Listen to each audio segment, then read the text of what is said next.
Well, quite a while ago when I was speaking at clinics, I decided to go about it in a little different way. Most of the clinics that you go to are about offense or defense or the zone or whatever. And I think there are a lot of important things that I thought during my time in coaching that got away from the offense or the defense. Oh, you did really good. In fact, I mean, that was really good. Don't mess around. We'll just put it here on your record. That's fine. I can. So anyhow, these are things that I'm going to throw at you about, have you thought about these things in coaching? These are things that I think are very important in building a basketball team. And you've read about offenses and you've read about defenses. And you've had all kinds of things. So I'll just start out with one thing. And then we'll just go from there. And I hope that these will be things that give you an idea and a little different perspective and something that will be of help to you. Well, here's a very simple thing.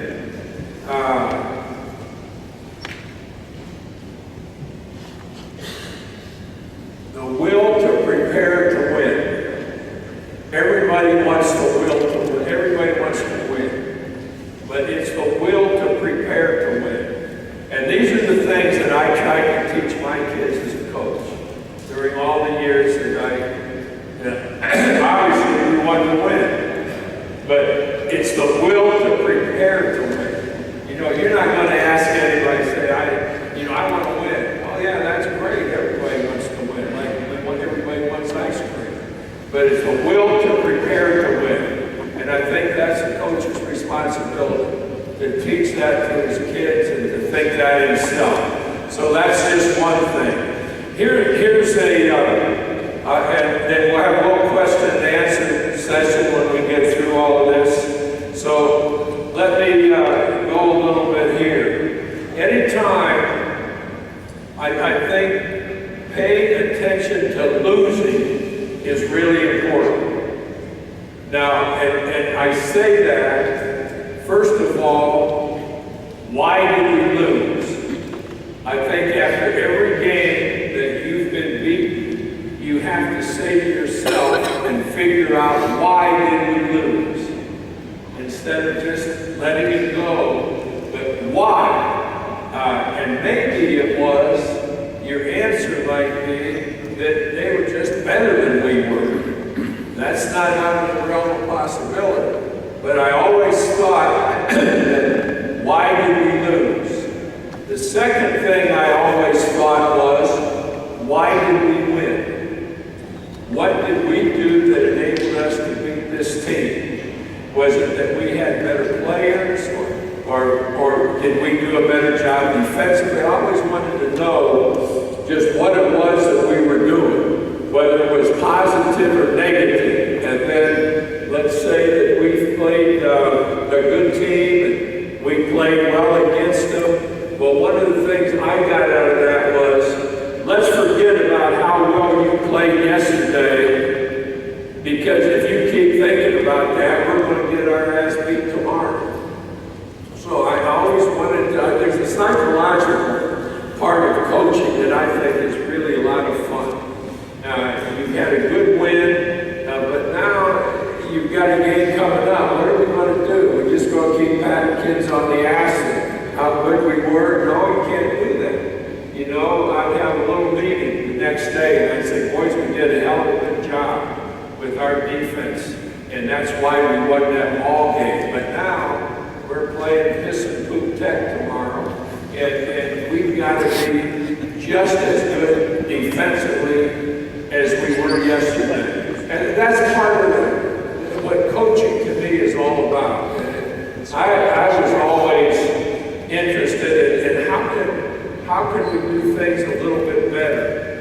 What can we do that gives us a better chance to win? So anyhow, we'll go on with this. Like,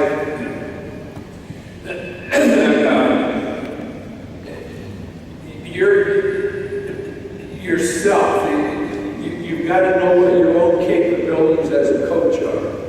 You know, maybe you have a weakness in this or a weakness in that, and you've got to straighten it out. And I have a little story I tell about recognizing what you do and what your capabilities are. Old man is fishing, 82 years old. It was really interesting watching him. You know, fly rod, he's casting, grabs a fish. He's got about half a dozen fish in his little basket. And all of a sudden he hears a voice. He looks around, There's a big frog down there in the creek. And it's looking up at him. And he looks down at the frog and says, "Frog, are you talking to me?" And the frog looks up and says, "Yes, I'm talking to you." "Well, what is it, frog?" The frog said, "Well, this is something that may be the most important moment in your life. If you'll pick me up and kiss me, I become the most beautiful woman in the world. And I'll supply you with ecstasies that you've never thought of. If you'll just pick me up and kiss me." So he lifted the frog up. Now this is understanding your capabilities. Lifts the frog up, holds the frog in front of him, puts it in his pocket. And the frog says, "Did you hear what I told you? Did you hear what I told you? If you'll just kiss me, I turn into the most beautiful maiden in the world." He reached down his pocket, lifted the frog up and said, "Yeah, I heard what you said. But at my age, I'd rather be having a talking frog." So, that's knowing capabilities, I think. I'll try to have a little humor tonight. As we go along, and I want you to ask questions, but I'm just going to keep throwing things at you. Here's another little comment that I had, and I used this through all the time I was coaching. I had 6 honest serving men. They taught me all I knew. Their names were what, where, and when, how, why, and who. Never be afraid to ask questions. You know, I think every one of us at some time or another should have asked a question about something, but we didn't want to think that we were dumb. You know, so don't ever be afraid to ask questions that are going to improve your team. And I say that with just what I said. I had 6 honest serving men, and they were I told you that one. But I try to go with different things, try to work with different things, and try to talk with my players about things. I'd bring Johnny in, and I'd say, "Johnny, you know, you have got to help us rebound." And I would show him that he's hadn't gotten a rebound in 2 games. And so I think just working with your kids individually is an important part of coaching. And I think that you can't there are 2 things that you can't let go by. One is when a kid has played poorly. You just can't let that go by. I mean, I don't know what the penalty is. He doesn't play the next game, or he got it, whatever. But if a kid has really played poorly, you got to let that go by. And the other part of that is, you've had a kid that really played well. And you can't let that go by either. You've got to bring that kid in. "Johnny, you've done a hell of a job for us. You know, we got another tough game. Let's just don't ride on what we've done. Let's pay attention to what we've got to do." And those are little things. But when you've got enough little things that mean something, then you've improved yourself as a coach. And again, what I looked at. Let's see, how many of you, this has always been an interesting question to me. How many of you have really paid attention to the faith? How many of you have really worked hard on the faith? I think the faith is the most important thing there is in offensive basketball. I think that word is more important than anything else. And I'll tell you why. First of all, the faith is just what it is. The faith enables us to draw the defense in a way that with our faith, we have an opportunity to do something else. And instead of just grabbing the ball and dribbling it, you know, I catch it, I fake. If he doesn't move, I go. If he does move, I spin and go the other way. That's one use of the faith. And there are several uses of the faith. One is what I just went over, the drive. Fake, drive. If he's the other way, it's so important, and this is something that I think you have to teach. You have to teach kids what the faith is all about in driving. That's only part of it. Then you've got the pass fake.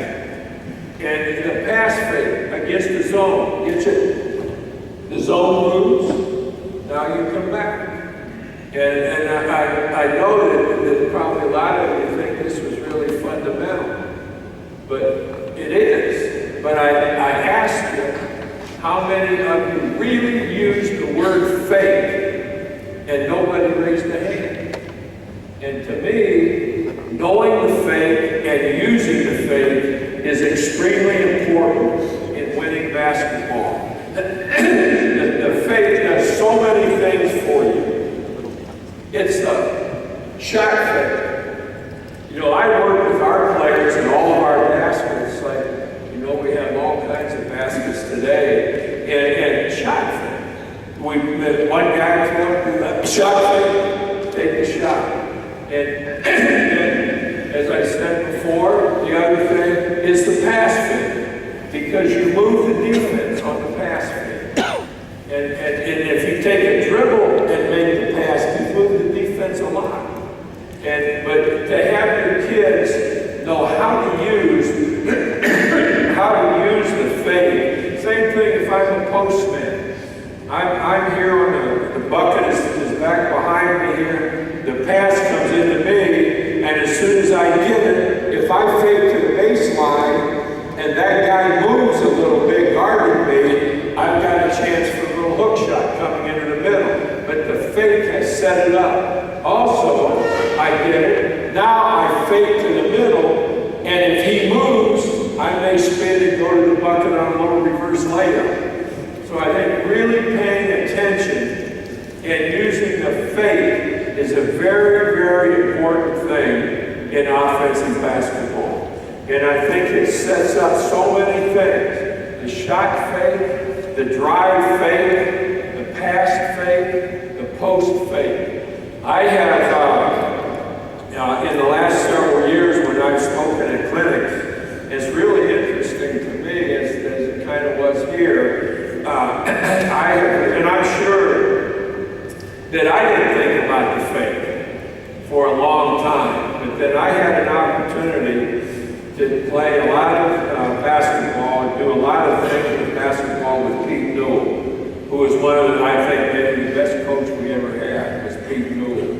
And he's the guy that taught me the fake. And so I throw that out to you because pay attention to it, and it's really going to help the offensively. But you have to do it in practice. Okay, we're going to work on the fake today. And you have to go fake left, go right. Even if you just have your kids in the line. Fake left, go right. Let's see if they know the left from the right. I mean, we all have a lot of dumb son of a bitches that are playing for us. They aren't all. And so, but you get it in such a way using something that is very, very helpful to you. And then I go back to this little statement, I throw it out again. I had 6 honest serving men. They taught me all I knew. Their names were what, where, and when, how, why, and who. So I repeat, don't ever be afraid to ask questions as a coach. And I always told my players, if you have a question, ask me. And I always told them that questions usually lead to good things. Don't be afraid to ask me a question. You know, but come to me, say, Coach, I'd like to know, ask me. And I think that that's part of your job as a coach. I thought it was part of my job as a coach. All right, here's a simple thing. Let's say you're going to practice on Saturday. And I think you need to do this in coaching. This is just an example. You're going to practice on Saturday, okay? Let the kids decide what time you're going to practice. Just let them know that they've got a say in this. And let them know that they're a part of it. And you know, coaches, letting us do some things. Instead of you deciding that you want to practice at 9 o'clock so you can go play golf. You know, so it's a simple thing, but I think it's a big thing. Give the kids an opportunity to say what they'd like to do and never hesitate on it. It's just like never hesitate to ask questions. You know, you see something that somebody you like kind of what it was, maybe part of the defense or not, don't hesitate to call somebody. Or don't hesitate to go watch how somebody's doing something. I think that's what, again, is part to me of what coaching is all about. Now, here's the thing that I used, and I think it was really important to us. Almost, I don't know what happened here, but in every gym in the country today, there are about 6 baskets. Most everybody has 6 buckets. And here's something that I started every practice with. Let's say that we're at this basket on the side somewhere. And I got 2 guys here, 2 of my players. Tom and Bill are here. Okay, here's the basket. And I can use this, but this is a basket that's hanging down now. As I've gone through the last several years, it's almost like every gym in the country has 6 baskets. 1, 2, 3, 4, 5, 6. So how many of you have 6 baskets? Damn, that's a lot of baskets. Well, here's something that I think you should consistently do. You've probably got 6 baskets. If you only have 4, you can double up a little bit. But you start every practice with 6 baskets with 2 guys and a basket. So these 6 baskets, 12 of your players, 2 in each basket. And here's how they work. First of all, I'll be in the basket.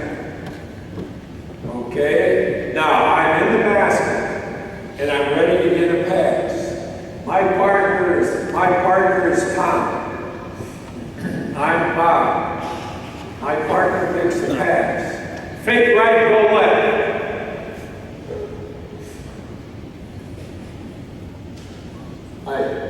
Fake right, I go left. I throw it back to him. And then he tells me something else to do. And so they just work like that. They work 2 guys in a basket. And you can get them to do anything. And you can do it the opposite way. I'm at the bucket now. All right? I've got the ball. I have the ball. I throw it to John. As I throw it to John, shot fake, go right and shoot. So he's got to pay attention to what I call it working on the skills of the game. And that's what I enjoy most about coaching. Just this simple little thing when you start practice every morning and the two guys are working at a bucket and you got a guy telling you what you're going to do. All right, we're going to start from the inside out. The pass comes to me. Fake left, go right, shoot. I fake left, I go right, I shoot. Throw it right back to him. It comes to me. Fake right, lefty hook. I fake right, I come down with a little lefty layup. And those are the skills that I think are so important in basketball. And I've got quite a while without doing this, and then all of a sudden it dawned on me, what's the simplest thing in the world to do? Put two kids in the basket and make them really work at the basics of the game. And I would start, if I were coaching today, as I did when I quit, I would start every single practice with two guys at a basket. And sometimes I might take a half hour where they had to work at faking and shooting and driving. Well, I think too many times we just take for granted that they know how to play. You know, I always thought that I never thought I had a player who knew how to play. You know, I thought it was my responsibility to really make a better player out of that kid than he even thought about. So now we have 12 kids already working on simple offensive moves. Shot, fake, drive, fake left, go right, drive down for a little left-handed hook, get in the back and hit him from here, fake right a little. So I think spending 15 minutes on that drill is a huge asset to the development of your offensive skills. You do that every day, you're going to have kids really working, and they're working with each other. And I would sometimes say, okay, boys, we're going to have a bad pass, okay, today. So now the kid makes a tough pass, and I'm catching the ball. I have to recover, get it, and then do something on my own. Tough pass, go to the bucket. And it seems to be so simple, but let me ask you this question. How many of you have ever paid as much attention to the shooting skills that I just told you? Two people working as long as you want them to. Fake right, go left. Fake right, hook left. Catch, fake, jump shot. Your offensive abilities, working that every single day in practice, is going to make better players out of your players. And then the same thing you can do with that is use it at the end of practice when they're a little bit tired. Now say, okay, two guys to a bucket, let's go. And now they're talking to each other. And then Jimmy's here and Johnny's there, and I say, switch. Or I say, two chances, and make them think a little bit. So now, I'm going to hit Jimmy twice, and on the second one, then we change spots. And I step out, and he tells me what to do. But in everything that we're doing, it's going to help us offensively, because I'm learning to catch the ball and go up and shoot. I'm learning quickly, fake left, go right, go up and take the shot. So to me, and I wish I had done that when I started coaching. You know, it's just something I came up with after I quit coaching. And it just seemed to me that I might be among the dumbest son of bitches in the world for not having thought about this in the beginning. Because what could be better than this? To get your kids working on something that is so important. And it's the drive and the shot. And you can do it in such a way that the pass comes out and now you're shooting against the zone. The pass comes out, catch and shoot. Now you're working on your zone shooting. And I just think I wish I could coach again because I think I'm a lot smarter now than when I was coaching. So, let's see. Little thing on the block. A thing that I used for a long time when I was coaching was a simple thing on the block out. And I need to show you here what this is. All right, we've got a line here. 6 kids here. Where do you have the players up here? Where's my players? Did we lose them? Well, okay. We have 6 guys here. 6 guys here. Okay, and we have 6 guys facing those 6. So we've got 6 on 6 here. That's our whole team. And so let's work on the block out. So I've got the red team here and the white team there. And I'll say this is what I say on this little drill. I'll say that they're facing one another. The reds are to my back. The whites are facing them. And I'll say, red rebound. All right? They've heard what I want, so they've got to go to the bucket. Red rebound. All right? And when they start going, white has to block out. Just a simple drill. But you're working on the block out. You know, how important is the block out defensively? Just play 6 on 6 every night. It's only 5 minutes or 10 minutes. But not only is that something you're working on, but it makes them think a little bit. You know, how many of you are coaching really every kid you have is brilliant? Well, I can see men saying that, but I was hoping at least one lady would put her hand up and say she really loved her kids. Man, you gals are tough. I like that.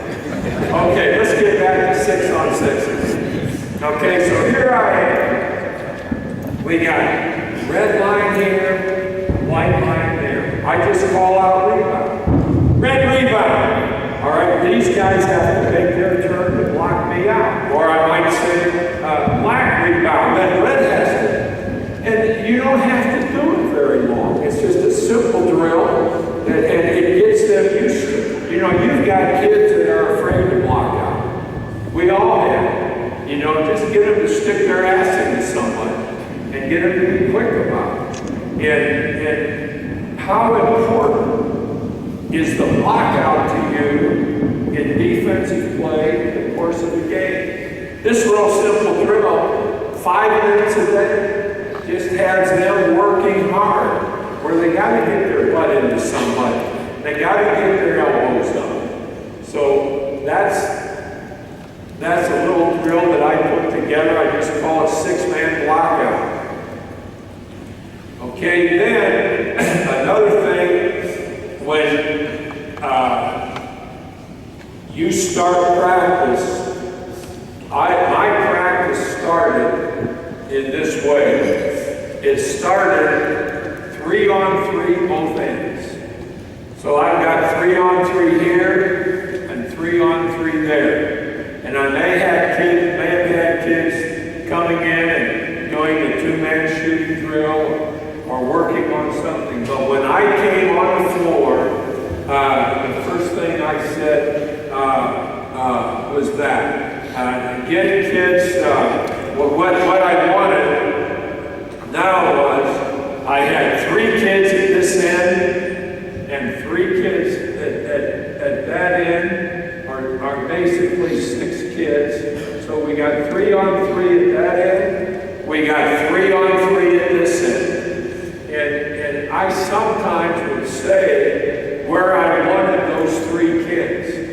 I would have my little pad with me, and I've got the kids, the 6 that I wanted one end and the 6 I wanted another end. And sometimes I just simply said, 6 guys there, 6 guys so they can talk to each other and they can get the 6 guys going. And sometimes it was like a cluster screw up all here. But the idea of it was that they got to pay attention out there. They got to pay attention to what they're doing, to what I want done. So if I say 3-on-3 both ends, then they've got to do it on their own. They've got to get 6 going that way and 6 going that way. And I don't care whether they're overlined with the bigger guys or the smaller guys or whatever, but now you're making them concentrate on something. And I like the 3-on-3 at both ends of the floor to start practice, because I thought that gave me an opportunity to just stay in the middle and see how my kids are developing. I didn't really say a lot. I watched these 6 kids play. And then if I yell, change! Then the ball goes down on the floor, and the offense becomes defense, and the defense becomes offense. But doing this way, I get all 12 of my players playing. And if I had only had 11 kids, I'd have one of my managers in there. You know, we all have kids that wish they could play, weren't quite good enough to play. But if I lost a kid and I wanted to play my 3-on-3 game, then I want to make sure I had a manager involved in it. So I had 3-on-3. And the amount of time, I wouldn't do this real long, but I wanted everybody to start practice with this, and we're playing a game. They're playing a game at that end, 3-on-3. They're playing a game at this end, 3-on-3. And that's kind of the way I like to start practice, just to see what they're doing at the beginning of practice, how they're talking to each other, how they're getting organized. Just getting kids to understand organization. I want 3-on-3 down here, 3-on-3 down there. And just to see them line up with 6 there and 6 there tickles the hell out of me, because they're paying attention. You're telling them you want something done, and now it's up to them to do something. You know, I think it's really important that you give your kids some challenges. And instead of slopping around, they know damn well when I say 3-on-3 both ends, if they don't get it done quickly, we're going to be doing a lot of sprinting. And I want them to be able to think under pressure. And you got to think under pressure to play this game. And here, they'll get to yelling at each other. You know, and I love that, because these guys wound up with 4. And these guys wound up with whatever, you know, so they know they screwed it up. But now we make them pay attention with this simple little drill. 3-on-3 both ends. You only need to go, well, 10 minutes. And let's just see how hard they practice. Let's just see how they get along with each other. And let's see how quickly you've got 3-on-3 both ends. And then you call out the color you want on offense. Make them think, and make them set it up 3-on-3 at each end. All right, you've got reds and whites, and you can change the color around and shout something out there at it. All right, we got one, red ball. So immediately the reds drop the ball, the whites have to recover the defense that quickly. The same thing down at the other end. I think that anything you can do where your kids are required to do something is important in coaching. And I think that's what I loved about coaching, was figuring out things instead of just coming in here and shooting free throws and practicing. Let's do some things like I've been talking about, like the 6-on-6 block out or whatever. Let's do some things that nobody else has ever thought of. Let's do some things for our players. I thought my responsibility was to give our players the best skills that I could provide for them. And not expect them to bring the skills. I wanted drills like we've talked about here. I wanted these drills that help our players become better players. And I'm sure that everyone in here, if you sat down and you thought a little bit about what I'm just talking about, you can do a lot of things that can really help your players. And I think in coaching, that's the most important thing there is you helping your players become better. And so it's up to you to devise things. And you know, we all got a layup. We all got, let's get something new. Let's get something that's out of whack. You know, it's 3-on-3 at both ends. I've never heard of anybody doing that, but I thought when I started doing it, it really was a huge asset for us. Or the two guys at the baskets. So that's the kind of thing that I did in practice. Here's another simple thing. Let's say you're going to, two things. Number one, you're going to practice, excuse me, you're going to practice on Saturday. Never tell the players what time you're going to practice on Saturday. Let them pick when they want to practice on Saturday. Let your kids have a say in things. Don't tell your kids, well, we're going to practice at 10 o'clock so you can play golf in the afternoon. I think it's important that your kids know that you have some faith in them, that hey, coach is letting us decide something. That to me seems to be very important. Things that you're going to say that you go to 3-on-3 at both ends. All right, so here are a couple of other things that are we all right on time? No, when you get tired of listening to it, just tell me. That's how I talk to my wife. Okay?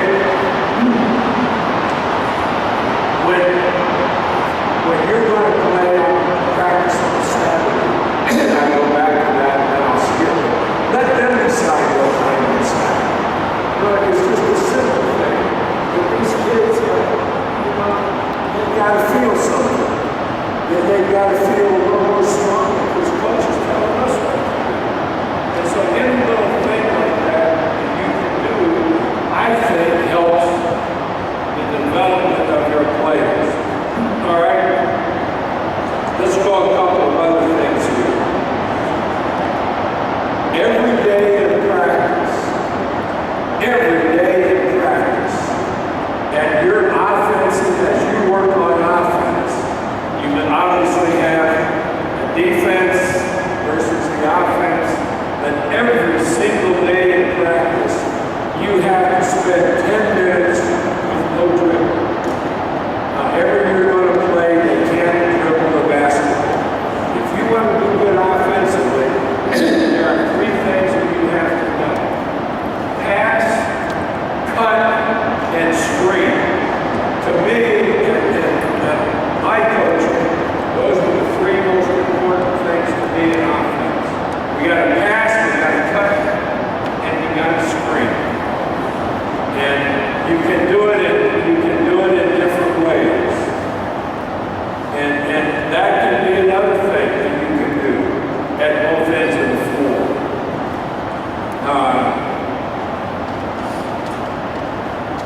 A time, as I said a moment ago, where there is no dribble. It's entirely pass, cut, and screen. Let's see if they can play without using the dribble. And then we can use the dribble in other circumstances. Obviously, we put the dribble to use. We use it sometimes to defend the dribble, sometimes to get the dribble in play. As an example, I think that using the dribble is very important in zone offense. Let's say we have a 2-3 zone offense. If I get the ball here against the 2-3 zone and I dribble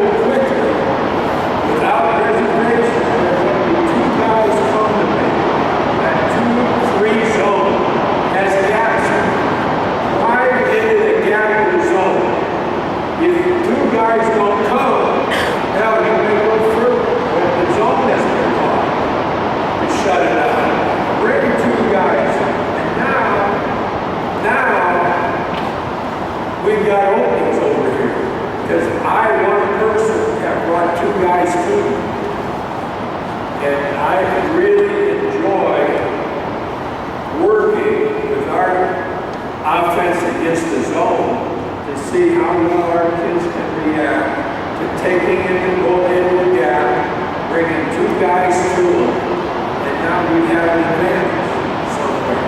So that's a huge thing with me in the zone. Another thing in the zone is never in the zone dribble and pass to the same direction. Against the zone, you dribble, you don't pass to the same direction, you dribble, and you reverse the ball. Because when you're moving on top against the zone's moving with you. And that's big, it's a simple thing. But to dribble, but if I dribble and just pass, then the zone just covers it. But now, if I dribble, now I'm looking, fake pass, right back, or I may have it open. Just try that when you're working your zone offense. Little fake pass, that word fake comes in again. And I can continue to go on and on, just talking about the fake. Another thing that I thought was important, I'm just kind of throwing random things out to you, trying to cover as much as I can. Another thing, as long as I coached, when we started the season, I got the record of each of my players. What were they taking? You know, they're taking this or that or whatever. What are they doing from a scholarship standpoint? What are they doing from school? You know, so I would take every year. I would take my players, and I would know where they were playing, and then I would visit the teacher, and I would ask those teachers to let me know if you're having any trouble with this kid or that kid. Please let me know. You don't need to take care of it, just tell me. Because I think your association with the other teachers is really important. I think when the other teachers know that, hey, he's one of us or she's one of us. So I always thought that I wanted to make sure that I would talk to the teachers, see how they were doing, how our kids were doing. So they knew that I had an interest in their education. And I thought that was important for me, not just that, but then I got to know the other teachers.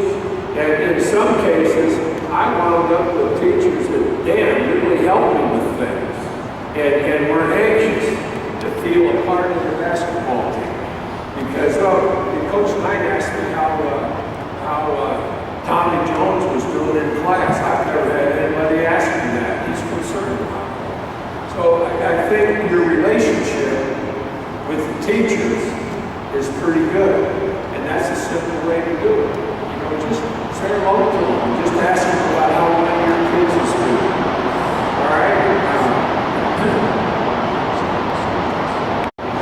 Another point is I call, at the top of this list, as I told you, my little title is Skills of the Game. And so this is what we're putting together here. Here's another thought.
your job to get it back and play the next game.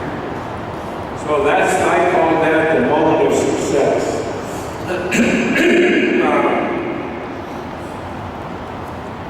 Let's see.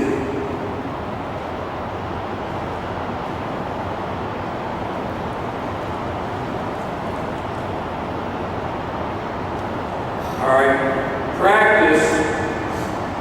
I think in your practice or in my practice, I felt that every week I had to play one game and just to see what kind of development we had and see if we got better, see if we're blocking out better. Now, it may just be a 30-minute game, but instead of just working on what I've been talking about, I think every day that we had to play, whatever we're doing with our drills or working with our defense or whatever, I thought that we had to play in every practice. We had to play 20 minutes of game play. And sometimes I would move that up a little bit. We're working on skills, but then we're working on game play also. And so I might have today's practice with a 30-minute game, or I might go through the skills drills, and then after having done what I want to do, now we have a 20-minute game. Let's see how we're doing with that. And I think that moving that around is really, really important. I've got a little note in here. Be sure that every week you play at least one game. Now, you can play that game, and then you can work on skills after.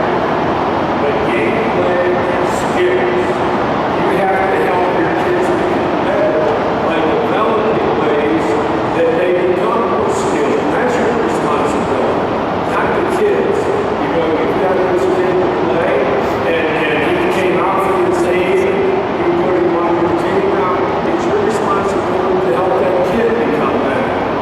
And I think that working every day, another thing that I always thought was important was at the start of each season, I got what our kids, now this is college kids, but it's not a whole lot different from high school kids, but I got from our kids what they were doing in school. And I would visit every professor, male or female, that was teaching one of our kids. And I told them, look, if you ever have a problem with this kid, you let me know. And I think that teachers have a real tendency to think about, well, those damn coaches. So the more that you can do, I think, and involve teachers, and I think they really appreciate it. Not you saying, help us with this kid's grades. You know, just, I want to know how Smith is doing. If he's giving you a problem, you let me know.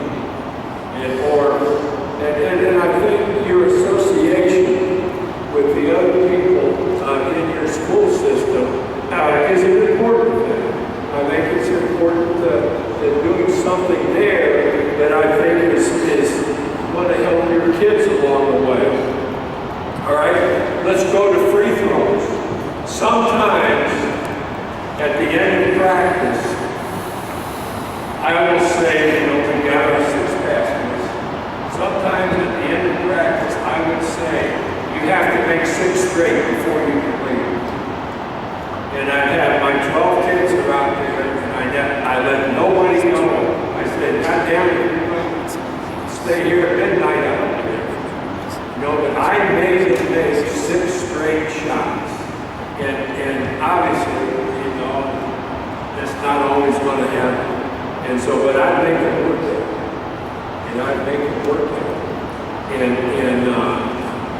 And I'd kind of kid them about each other a little bit. I'd say, hey, John, is Joe that much better free throw shooter than you are? Well, you know, I think you challenge your kids a little bit. with things. So I do think you have to do some things with the free throw. You have to make some gains out of it. You have to work on it at different. You can throw it in for 5 minutes. Okay, 2 guys in the bucket, alternate free throws, 2 shots.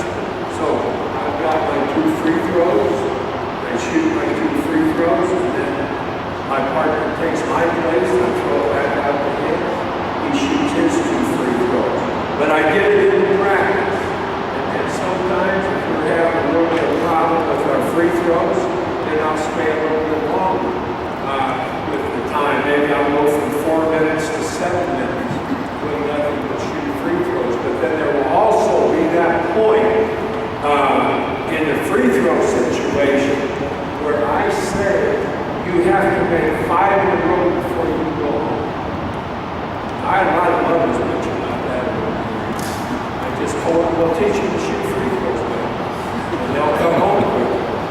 But even, you're making them concentrate.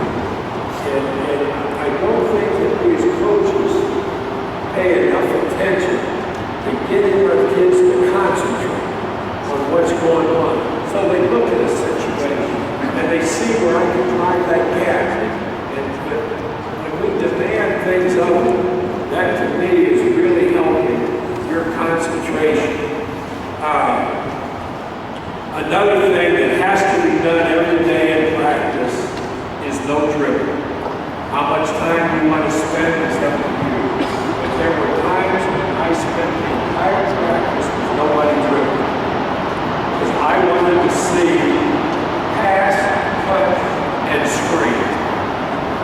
And I wanted to see that we're going to have no dribbling. And then sometimes we would cut it down a little bit, and I think we have to go in some ways where we can utilize it and make sure we're improving upon its use. And that's why I say, all right, we'll have no dribbling, let's pass, cut, and screen. Now, there are a couple of things that in my coaching that were basically very simple things, but I thought things that were very important, a little bit like the blockout drill that I showed you here. I think that, let's see, 3-on-3 both ends, we talked about that. No dribble is always something that's important. Against the zone, you want to attack, use the dribble to attack the gap in the zone. The baseline, get away from the baseline. I wanted our offense to be 5 feet above the baseline. I didn't want our offense to ever be on the baseline. I wanted it 5 feet above, whether we were playing against the zone or man-to-man. I wanted our offense in a position where it could operate. And so right here is about 5 feet above the baseline. And it gives me an opportunity, whether it's man-to-man or zone, to make a move away from the baseline. And if nothing happens, then something else might result. But that guy's going to move, and now I've opened it up a little bit. Maybe the big guy gets at me and I get a little bounce pass. But if I'm playing with the ball down in here, I only got one direction to go. So I think in your offensive play, you pick out how much. I want at least 4 feet above the baseline. So my kids have an opportunity to drive. And with a little fake, I can make it a little bit more. So I think just the idea of opening up your defense a little bit like that and insisting on that. I never wanted my post man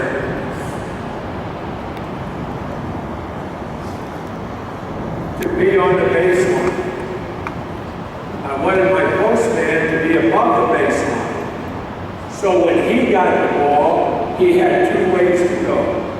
I didn't want him down here where he gets the pass, but he gets stuffed over here. Because there's the baseline, and here's the defender, he can't go anywhere. But if I get my post man up above the block, now when that bounce pass comes into it, I've got a chance to fake and maybe get to the bucket, or I fake going to the baseline and open up the middle. So that's just something that I always wanted to do with my post man. I wanted to set up in a way that he had some room in which to operate.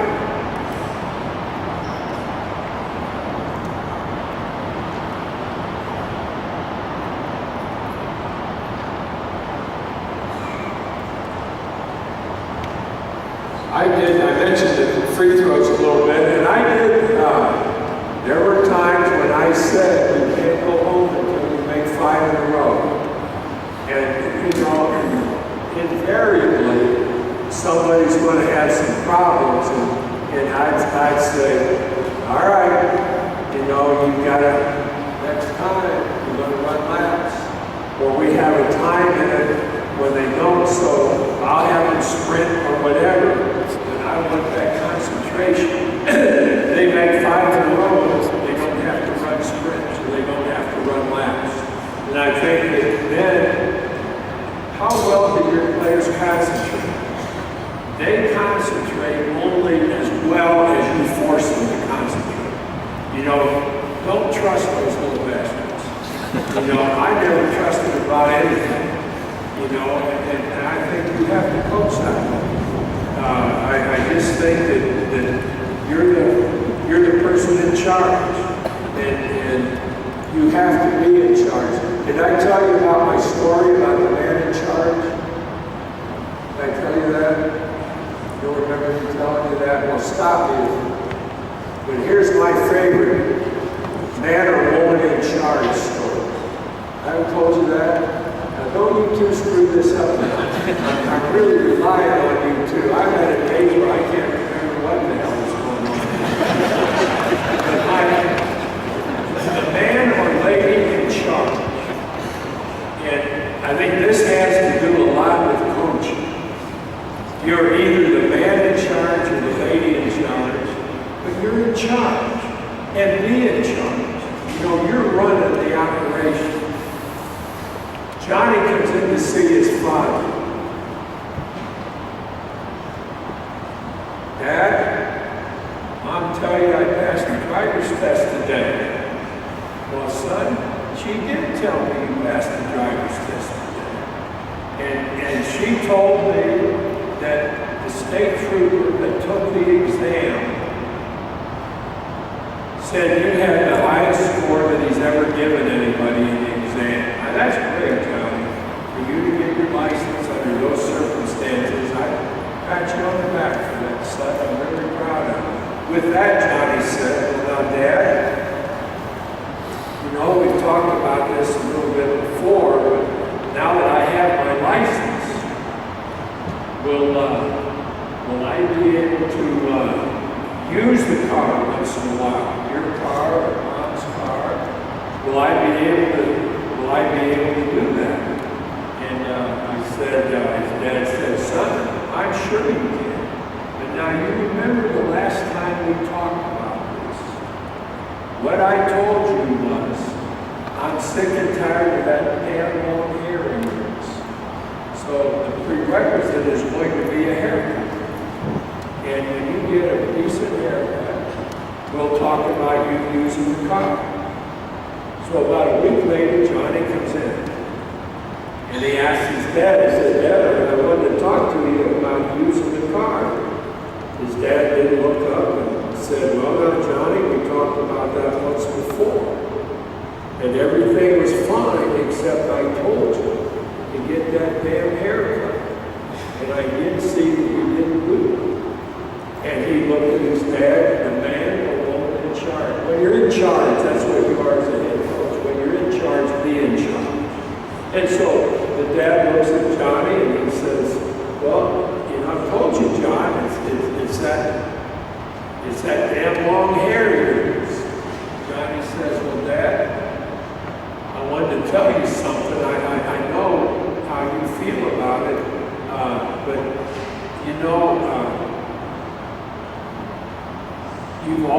encouraged me to read the Bible since I was old enough to read it. I have, as you know, always spent a little time in the evening just reading a paragraph or so in the Bible, not because of religious circumstances, but just there's so many good ideas in the Bible.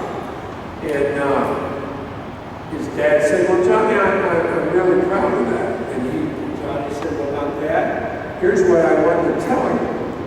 When you told me to read the Bible, as you know I did, and I learned while reading the Bible that Matthew, Mark, Luke, John, and Jesus himself all had long hair. Looked at him and said, son, you're absolutely right. And they walked their ass off everywhere they went. So, when you're the man or lady in charge, be in charge. Let's see if I got, I talked about no dribble. You've got to have some minutes of no dribble. And here's another thing that I'll get off of in just a minute. Here, no dribble. You've got to use it every night, somewhat. Make your kids pass, cut, and screen. Take the bounce away from it. Just get them where they use it better. Now, one other thing is, let's see, a couple other things. Help and recover. Help and recover, I think, is the key to defensive play. And I don't see it very often. It is really hard to defend this guy when he can fake right and I got it covered, or he can fake right and go left and I have a hard time getting there. So I have always tried to teach helping and recovering. Now, what that means is this. Let's say I'm playing up here and I'm defending this guy. Here's a teammate down here. Okay? I want to be able to play defense in such a way that I know I have help. And so I'll overplay a little bit and he may go, but then all of a sudden I get help. And now I have my help and I recover. So I think that phraseology is really important in defense. I think helping and recovering is extremely important. Guy comes down, I don't know drill. Where a guy comes down off the top of the cage, there's another guy here, and he's defending the guy, but he gets it, and I have to help. He makes a bounce pass over, and I recover. I think help and recover is an absolute must in your approach to defense. Because keep in mind that the offense knows what it's doing. The offense knows where it's going. So it has an advantage. So you've got to give your defense an advantage. And that's help. I think I probably, from a defensive point of view, I probably use the word help more than anybody I've ever heard, because I find that the offensive man has an advantage. And help and recover is a huge part of the defense. I think, and it doesn't make any difference whether it's man-to-man or zone. I've never been a zone guy, but there have been a lot of guys that did really well with the zone. But help and recover. And I think I mentioned the moment of success. That's when you got to be careful with your kids. Because everybody's patting on the ass and told them how good they played, what a great win it was.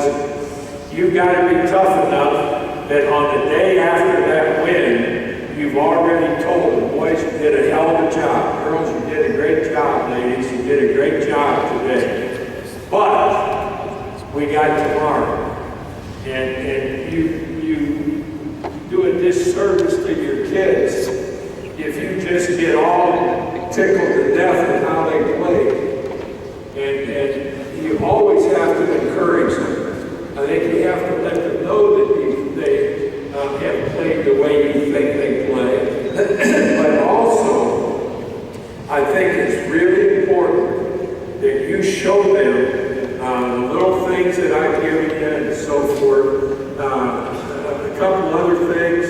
On the post play, I always wanted the pass to the post man to be at his knees. I thought he had the best chance of all. High pass, it's knocked away. I wanted my post man to be down, to be spread, and get the ball in a position where he can fake one way and go the other way. And I think that gives him a little bit of an advantage. So again, going back to coaching, I think that it's really important that you have devised some things in practice that will help your kids. Now here's another thing that I really had a problem with, and I call it bad fouls. And I said, I don't want to see any bad fouls out there. You play with your feet, not your hands. Let's don't give them a chance at the free throw line. And I think if you look back, I always, when I studied the film after a game, if we had a bad foul committed where somebody, there's no need to foul, just keep your footwork, they always had to run a little bit. And so now, I think that's an important thing. If the other team doesn't shoot fouls, that's a hell of an advantage. And undoubtedly, you're going to have some dumb referee that gives you a bad call every now and then. You know, one time, one of my favorite thing in that regard is when I was coaching, we had some really good officials. The first one happened with a guy named Charlie Fowler, and I was coaching in Army, and we're playing Florida State in a tournament, and my center's about 6'5", and Dave Collins was the Florida State center. He's about 6'9", and probably the best player in the country at that time. And my center was a kid named Michael Vase, the toughest kid I ever saw in my life. He was my all-time favorite. Well, he got called on a 3-second violation. And I always kind of enjoyed a little talk with officials and have a little fun with it now and then. So anyhow, I said, 3-second violation? How the hell, what are you calling a 3-second violation for? I mean, can you count the 3? And so, nothing was really said. So we come out for the second half. And I really enjoyed officials like this. This guy's name was Charlie Fowler. He's the best there ever was. I'm sitting on our bench.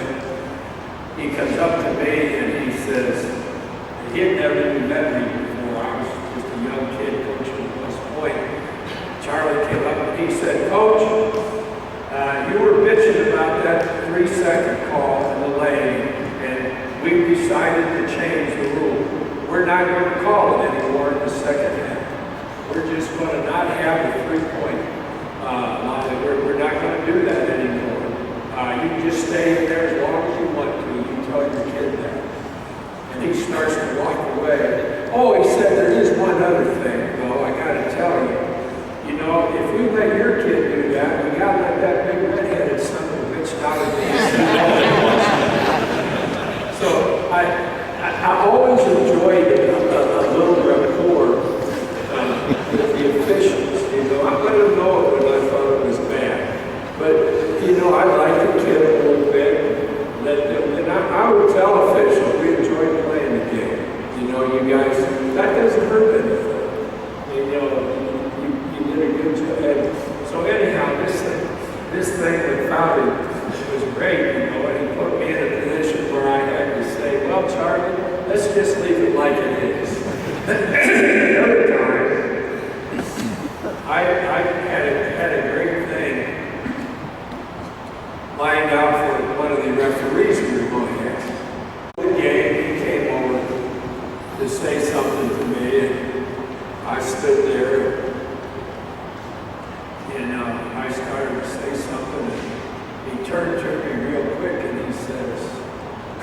fly's open. Well, what are you going to do? You're going to stick to the pants. So I turn, fix my fly. He's 20 feet away by the time I do it. So you got to be able to retaliate. So the next time we had that official,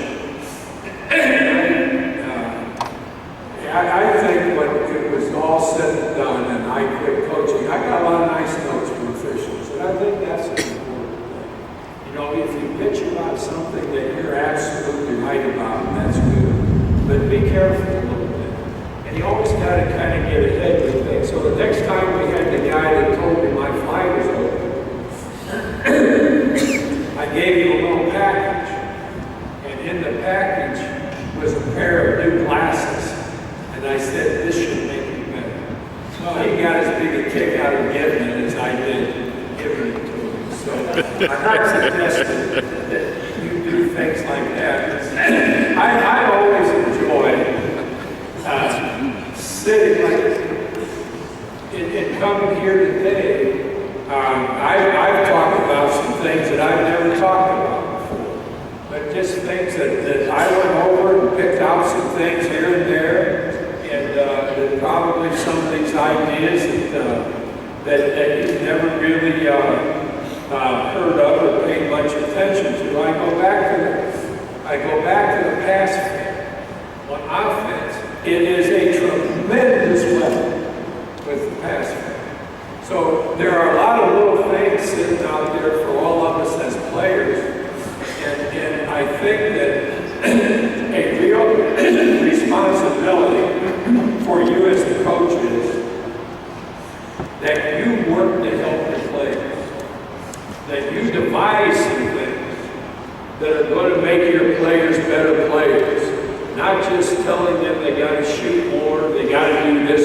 Give them a drill that's going to make them better, a help and recover drill. Supply your players with some things that are going to help you win. I think that is really important, right? I think we're about done, but has anybody got a question? Well, I'm either a hell of a speaker or you're dumb, one or the other. Okay, you got a speaker, you got something, stand up and holler. Mr. Knight, when you think about upside defense, are you thinking that denial is better, or to be more like Coach Shepson teaches, or Coach Izzo teaches, being open to the ball, one step away from help line side? Well, I've always felt defensively, let's just move the guy away from the basket as much as we can. Let's get foot position. Foot position is the most important thing in defense. If I get caught in bad foot position, I'm here, and all of a sudden he goes, not nearly as good as if I've taken his major. I think foot position is more important in defense than anything. Anybody else? Well, I hope I've given you some ideas that will be helpful to you. I hope I've shown you that you can sit down and figure out some really nice things relative to what you want your players to do. That's your responsibility, not theirs. They are not to learn. You are to teach. You have to teach them how to win. You can't rely on them learning how to win. So that's kind of what I always thought about.